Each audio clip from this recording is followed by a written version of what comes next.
On December 19, 1944, inside a cold converted French barracks in Verdun, the most powerful American generals in Europe sat around a long wooden table, and not a single one of them had an answer. 3 days earlier, over 200,000 German soldiers had smashed straight through American lines in the Ardennes, creating the biggest crisis the United States had faced since Pearl Harbor. Reports were pouring in, describing units overrun, positions collapsing, entire regiments disappearing in the freezing forests. Eisenhower demanded anyone, tell him how fast they could strike north to save the surrounded 101st Airborne at Bastogne. The room fell into a heavy, painful silence. Then one voice cut through the tension like a blade.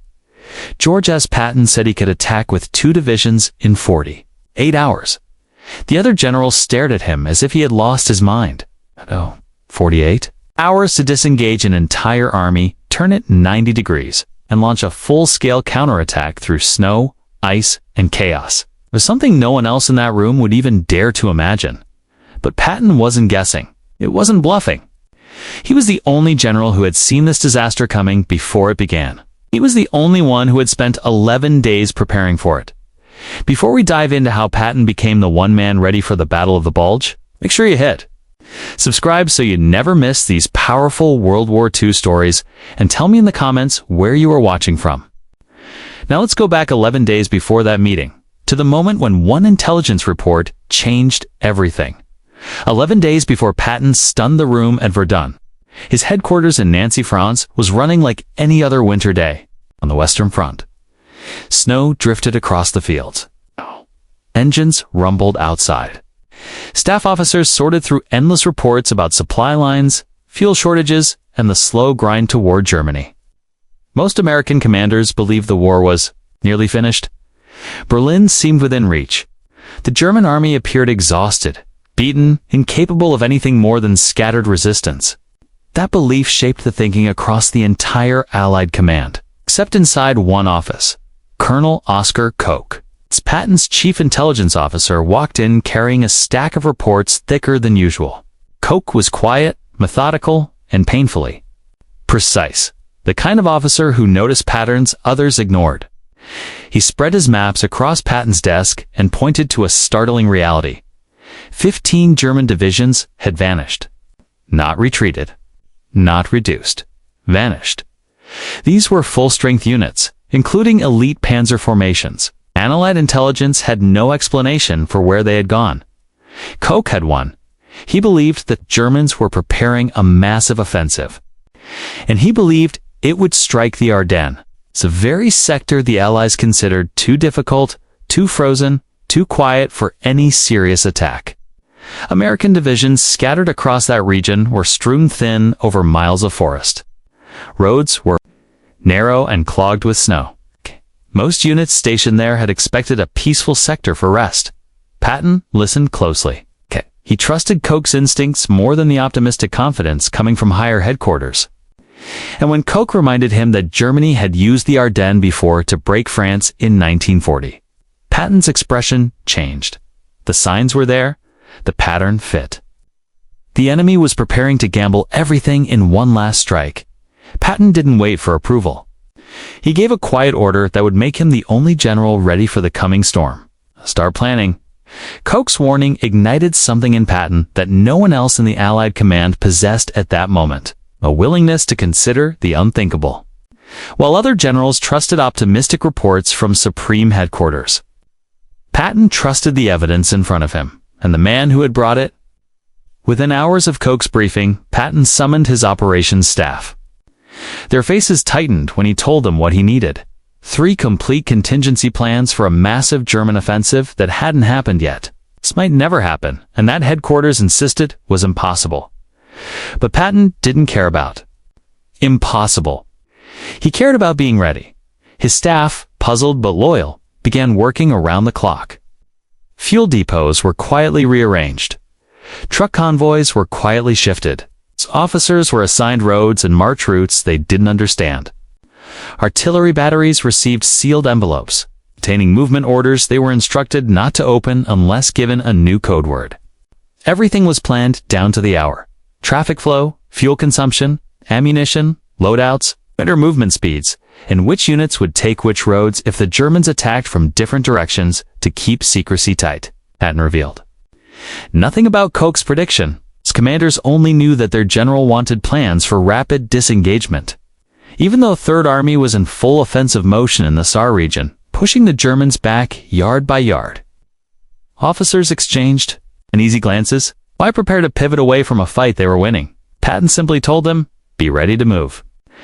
They obeyed by December 15th. His Third Army was unknowingly the only major American force with a full, detailed response plan for a German attack in the Ardennes.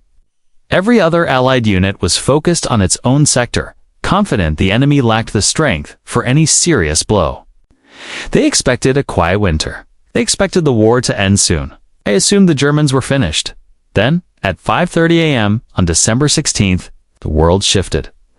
The Ardennes erupted under the heaviest German artillery barrage the Americans had faced since Normandy. Thousands of shells slammed into American positions.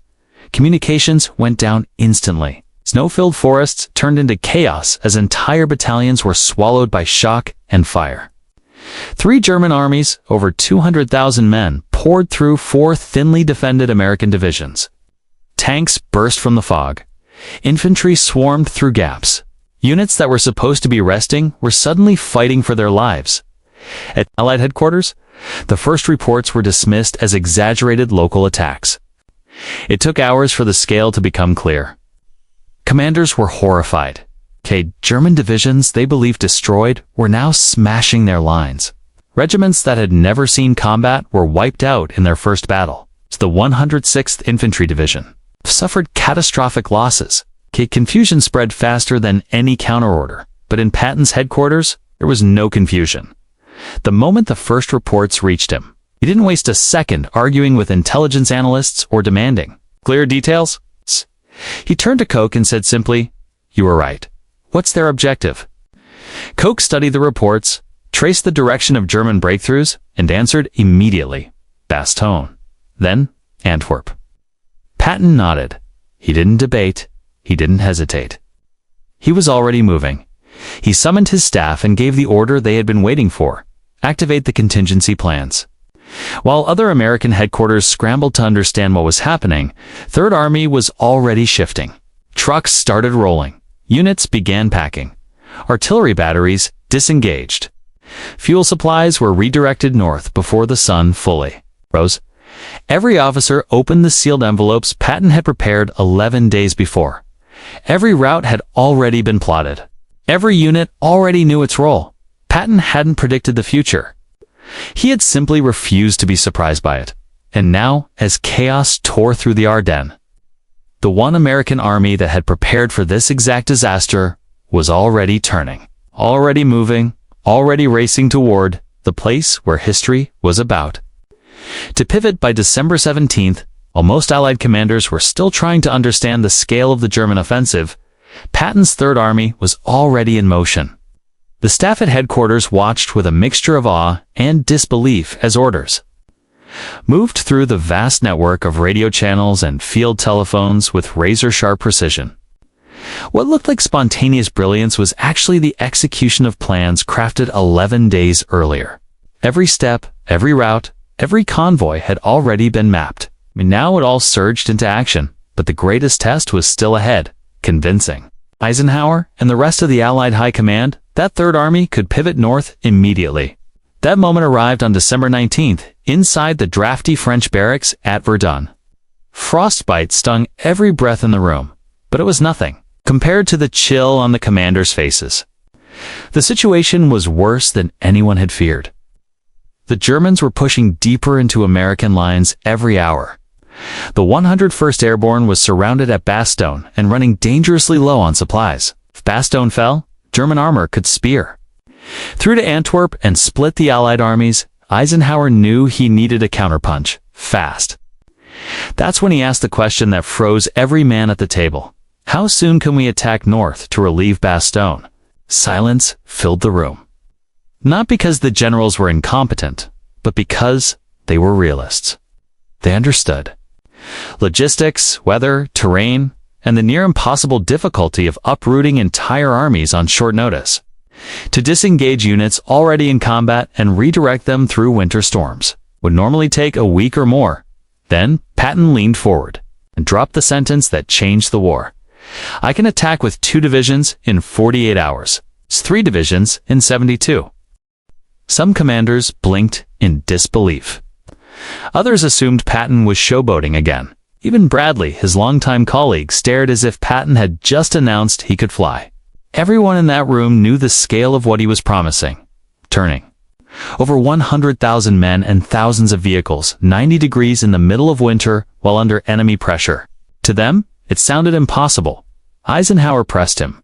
"George, this is no time for exaggeration. If we fail to relieve them, those men die?" Patton's answer was steady, unbroken, already given the orders. A wave of stunned silence rippled across the table. Patton wasn't boasting. He wasn't theorizing. He was reporting. It acted before the meeting. It acted before the attack. While everyone else argued over possibilities, Patton had prepared for reality. Eisenhower studied him carefully. He had known Patton for decades. He could tell when the man was bluffing. This time Patton's eyes held nothing but certainty. Eisenhower nodded slowly. "All right, George, get moving." Patton didn't waste a minute. As soon as he stepped outside, he made a single phone call to his chief of staff. His message was only 2 words. "Play ball." His 2 words detonated the largest, fastest pivot of any American army in Europe. Convoys that had been quietly repositioned days earlier now roared to life.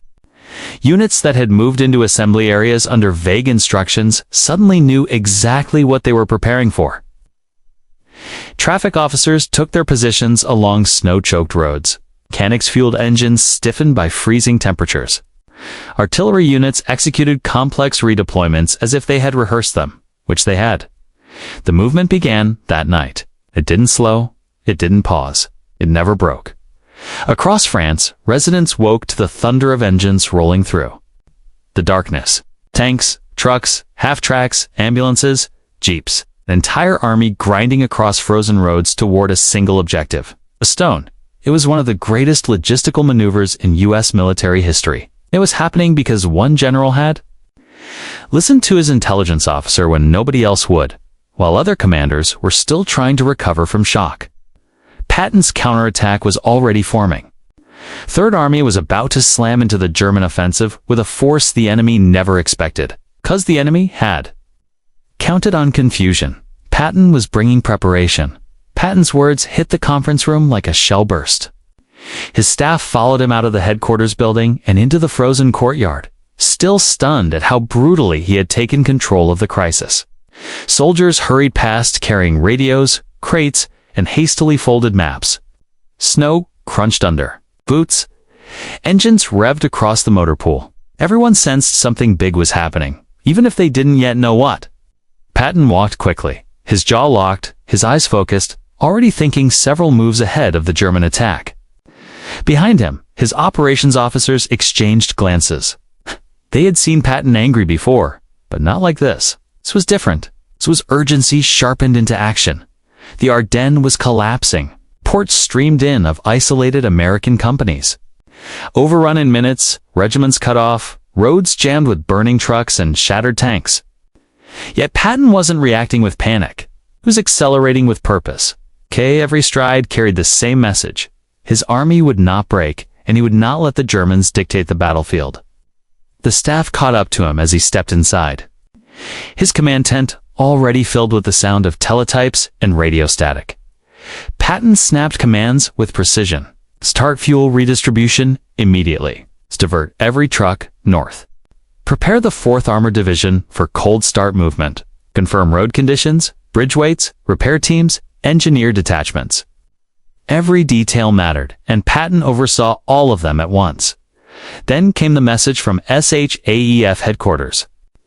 Eisenhower wanted confirmation that Patton could actually pivot 3 divisions in 48 hours. Patton didn't let the staff answer. He grabbed the handset himself. His voice was steady.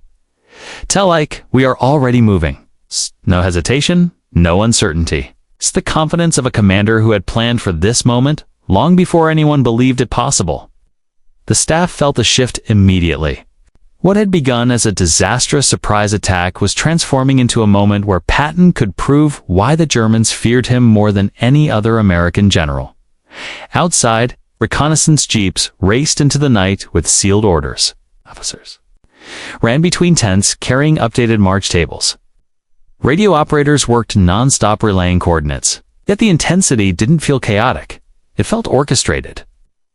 Patton had taken the German surprise and turned it into momentum. Even his harshest critics would later admit that no other commander in Europe could have generated that kind of movement in that little time. His soldiers, freezing and exhausted, felt it too. Word spread through the ranks that Patton was coming. North, that he was already on the move, that someone was finally taking control of the situation. Inside the tent, as Patton stood over his massive map board, eyes locked on the black line representing the German spearhead, traced its route with one gloved finger. He saw what the Germans wanted, where they were pushing, and what they believed the Americans were too slow to stop. But Patton wasn't aiming to stop them.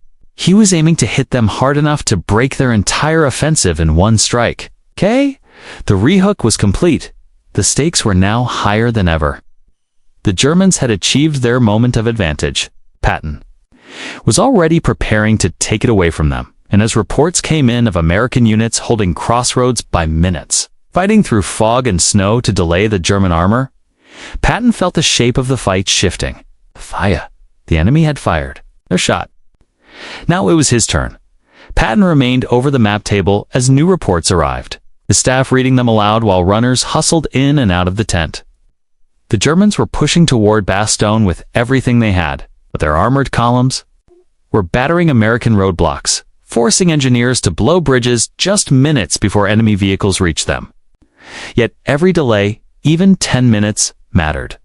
Patton knew those minutes were buying him the time he needed to strike.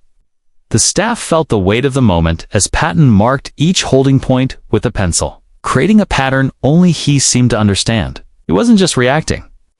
He was shaping the battlefield, deciding where the enemy would advance and where he would hit them next. As night fell, the temperature dropped sharply. The roads iced over. Soldiers marching north began slipping on frozen mud, their breath turning. 2 white clouds in the dark. Truck engines stalled in the cold and had to be restarted by entire squads working together. But none of it slowed the momentum. The Third Army was moving at a pace no one believed possible. Artillery battalions that had been firing east that morning were now rumbling west. Tanks that had been refueling for a planned offensive toward Germany were grinding toward the Ardennes. Every unit followed one unspoken truth. Patton said move, so they moved by dawn. Forward reconnaissance units radioed in that the Germans were closing around Bastogne. The 101st Airborne had dug in and refused to surrender. Patton listened to the situation update without blinking. Bastogne wasn't just a town. It was the hinge on which the entire German offensive turned. If it fell, the enemy break through would widen, and their armored columns could punch deeper into Allied lines. But if Bastogne held, even barely, then Patton's counterattack could collapse the enemy's momentum in a single blow.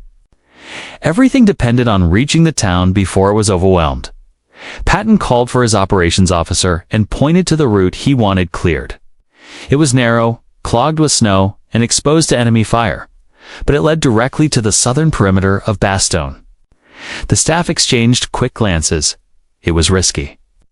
It was brutal, and it was exactly what Patton would choose. Kay didn't shy away from the difficulty. He embraced it. Speed mattered. Momentum mattered. Surprise mattered. And he intended to deliver.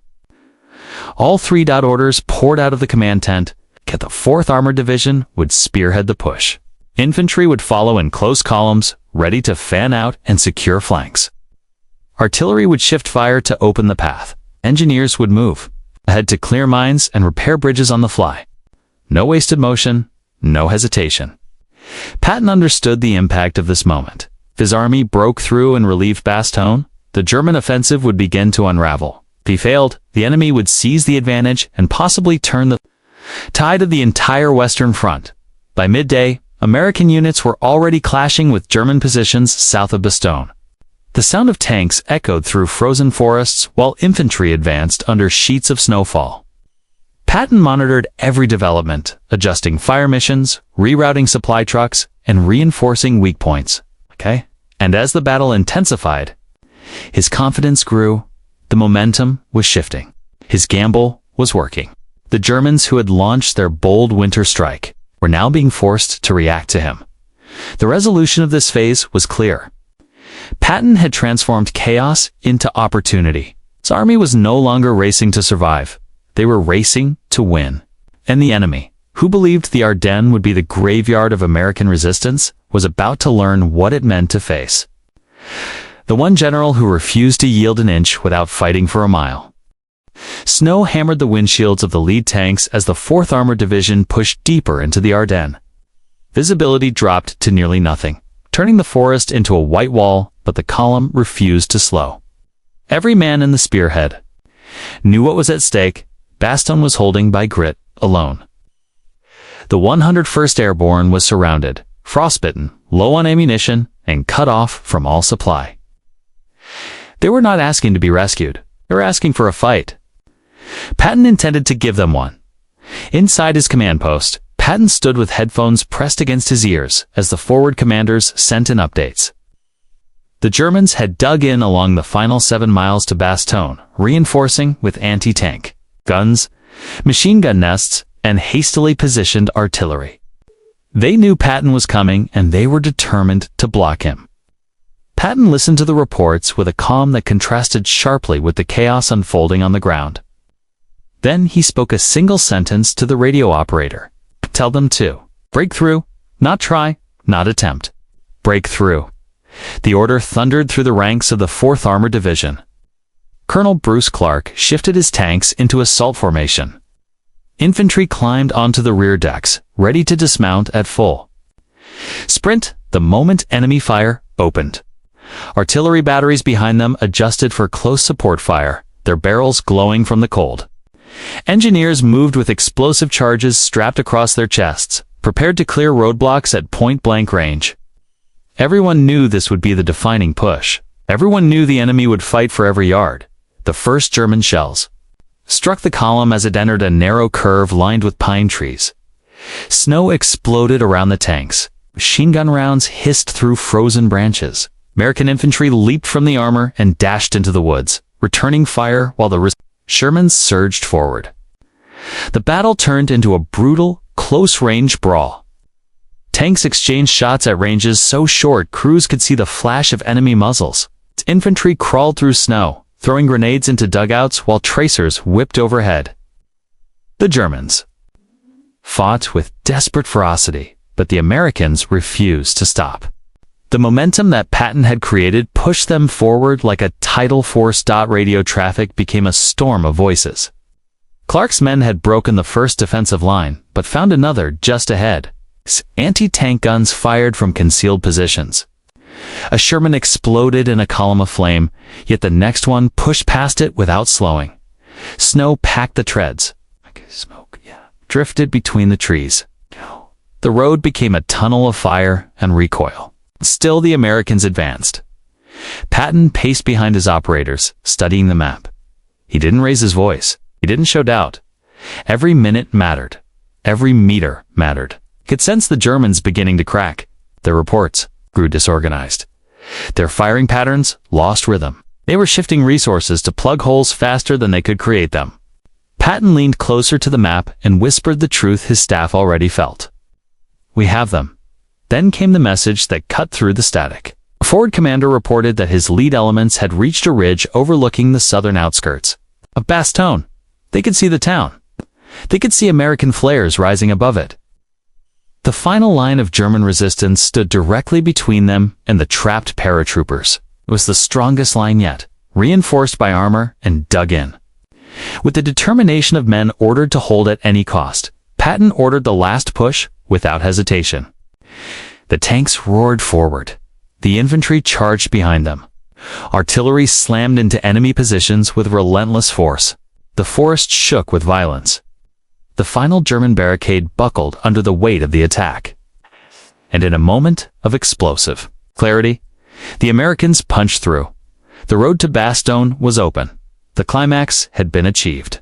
Relief was no longer a hope. It was happening. The moment the road to Bastogne opened, the men in the 4th Armored Division didn't cheer. They didn't stop. They didn't even look back at the wreckage scattered behind them. They surged forward with the same urgency that had carried them through the last miles of fire. The sound of American engines echoed through the frozen forest as tanks and half-tracks poured through the breach. Snow churned beneath treads. Riflemen clung to armor plates as the column rolled faster and faster toward the battered town ahead. They could see the distant flashes of gunfire inside Bastogne. I could hear artillery thundering against the perimeter. The battle was still raging, and the paratroopers inside were still fighting for their lives. Patton stood over the map table, listening to the radio operator translate the frantic transmissions coming from the forward elements. The breakthrough was real, but the danger wasn't over. The Germans were regrouping. Their commanders understood the stakes. If they lost Bastogne, their entire offensive would begin to collapse. So they were shifting fresh units toward the town, racing to cut off Patton's spearhead before it reached the defenders. Patton absorbed every detail, his expression locked in a fierce calm. He knew exactly what this meant. The Germans were not done fighting. They were about to counterattack. With everything they had left, the staff felt the shift instantly. The breakthrough was not the end. It was the beginning of a new crisis. Kay turned to his operations officers and ordered immediate reinforcement of the spearhead. More infantry, more armor, more artillery. Anything that could move was being sent toward Bastogne. The rehook was tightening. The story was not settling, so it's escalating again. It's pulling the audience deeper into the tension of a moment that could pivot history in the forest ahead. The 4th Armored Division raced through a narrow valley where smoke from burning vehicles curled into the air. German machine gunners hidden among the trees opened fire on the advancing column, forcing American infantry to leap from the tanks and push into the woods once more.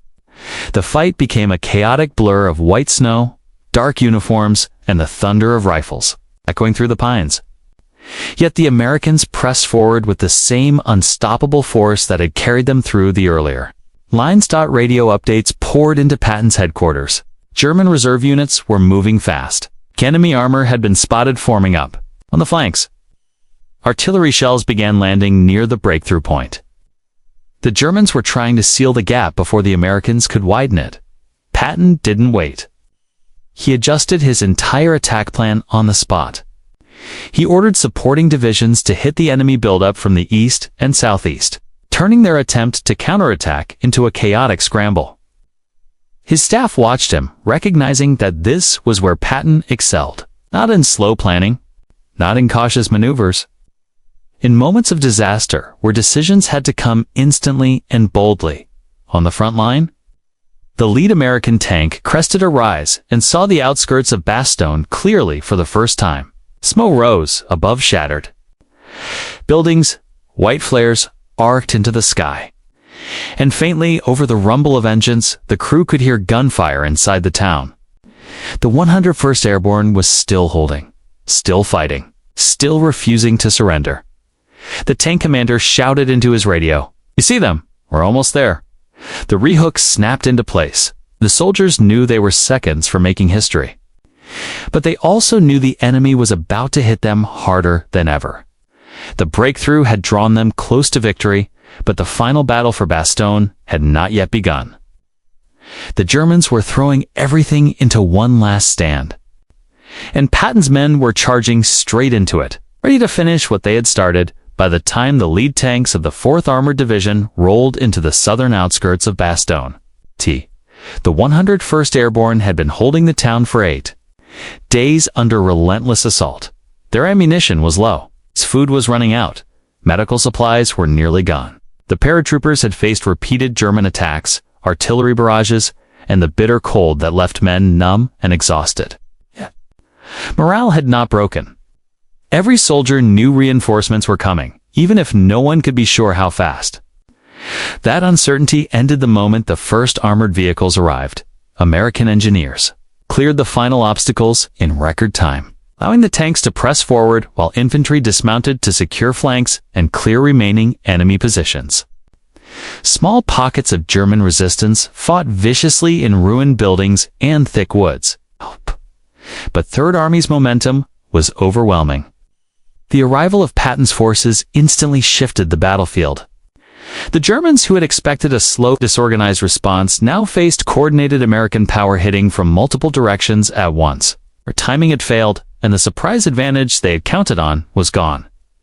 Inside Bastogne, Brigadier General Anthony McAuliffe received word that relief had arrived. His reply became legendary: nuts. It was not a flippant remark. It was the defiance of soldiers who had held fast, who had endured every imaginable hardship, and who now understood that the tide had turned. How paratroopers could breathe, resupply, and prepare for the next stage of the fight with renewed determination.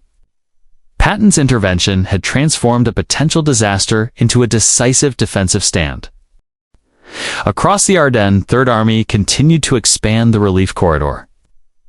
Infantry secured roads and intersections, tanks reinforced the flanks, and artillery provided suppressive fire to prevent German counterattacks from closing gaps. Supplies, ammunition, food, medical kits flowed into Bastogne, stabilizing the town's defenses. Patton monitored every movement, making small adjustments with precise timing. It wasn't just brute force that won the day. It was preparation, intelligence, and coordination. Executed flawlessly under pressure, the Germans were forced to regroup. Their entire offensive timetable had collapsed. Commanders who had planned for rapid advances suddenly found themselves reacting to an enemy who had anticipated their every move. The speed, precision, and audacity of Patton's counterattack disrupted their momentum entirely. What should have been a crushing blow for the Allies was now a turning point that would eventually lead to German withdrawal and failure. Patton's success at Bastogne highlighted a critical lesson in warfare. Intelligence is only as good as quet. The commanders who act on it, and preparation matters more than luck. Oscar Koch's foresight had predicted the Ardennes offensive. Patton's decisiveness had transformed that prediction into action that saved tens of thousands of American lives. While many generals struggled with disbelief and slow decision-making, Patton's Third Army was already executing a counteroffensive that would define the battle by nightfall. Bastogne was secure, and the Germans had lost the initiative. The 101st Airborne held strong, reinforced, and resupplied, while Third Army established a firm line against further attacks. The battle was far from over, but the impact of Patton's foresight was undeniable. In just 4 days, the tide had shifted from near disaster to American control, and it was clear to everyone involved that preparation, leadership, and trust in capable officers had made all the difference. The relief of Bastogne was complete, and the stage was set for the ultimate unraveling of the German offensive. The aftermath of the relief of Bastogne rippled across the entire Western Front. Patton's rapid and decisive action had not only saved the 101st Airborne, but also shattered the German timetable for their offensive. What had been intended as a devastating winter strike now became a desperate scramble for survival. German commanders who had expected to seize key crossroads and split Allied forces were forced to regroup, retreat, and rethink every assumption. Their advance, once rapid and confident, slowed to a crawl as American forces reinforced every threatened sector. The Ardennes offensive, initially designed to shock and overwhelm, was now losing momentum, and the Allies were seizing the initiative. Across Allied headquarters, disbelief lingered. Many generals and intelligence officers struggled to comprehend how Patton had executed what they had assumed was impossible. Plans that would normally have taken a week to implement were completed in less than 2 days. Vehicles, artillery, infantry, and supply convoys had moved over 100 miles through icy roads and snowstorms, disengaging from ongoing operations in the Saar and redirecting with perfect timing.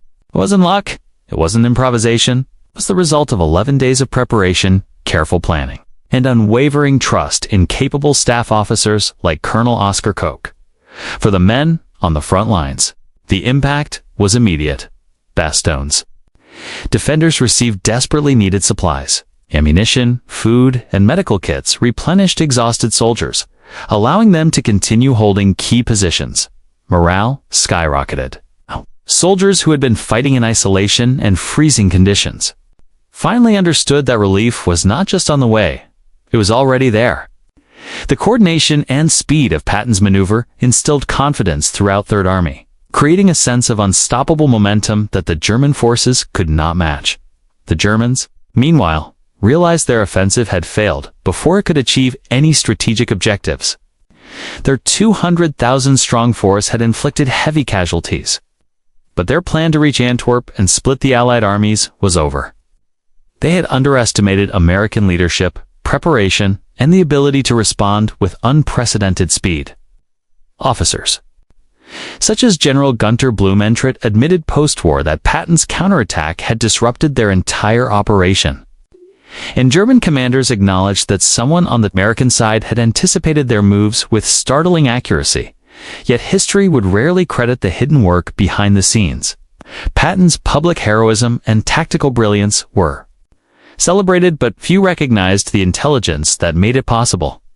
Colonel Koch's foresight had predicted the Ardennes offensive. Patton's trust in him converted prediction into action.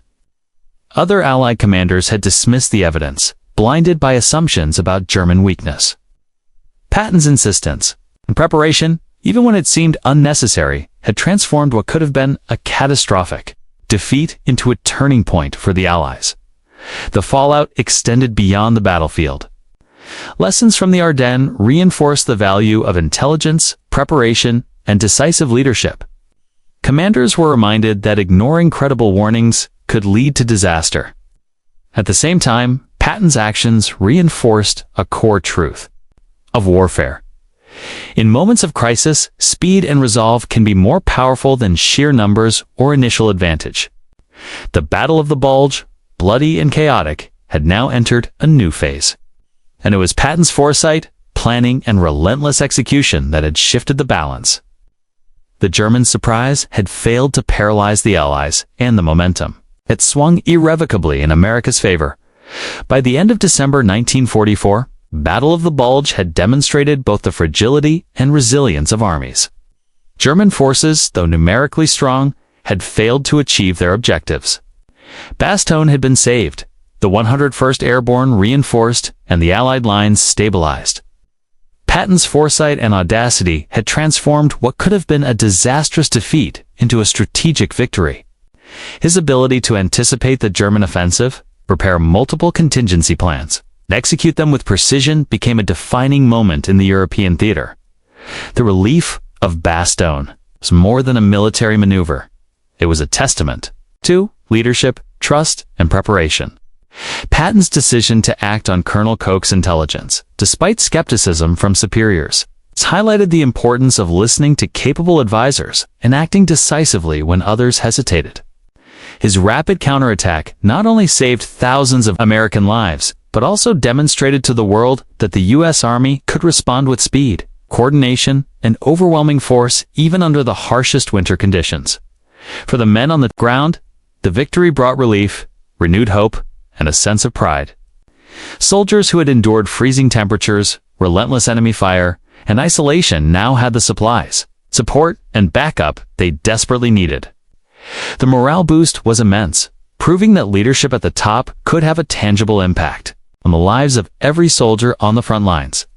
Patton, for all his boldness and brilliance, received little public recognition for the careful preparation that made the relief possible. Oscar Koch remained largely unknown outside intelligence circles, yet his meticulous work had been instrumental in predicting the German assault. The Battle of the Bulge became a story of both visible heroism and hidden diligence. Ultimately, the lesson endured. In war, preparation, foresight, and decisive action matter more than luck.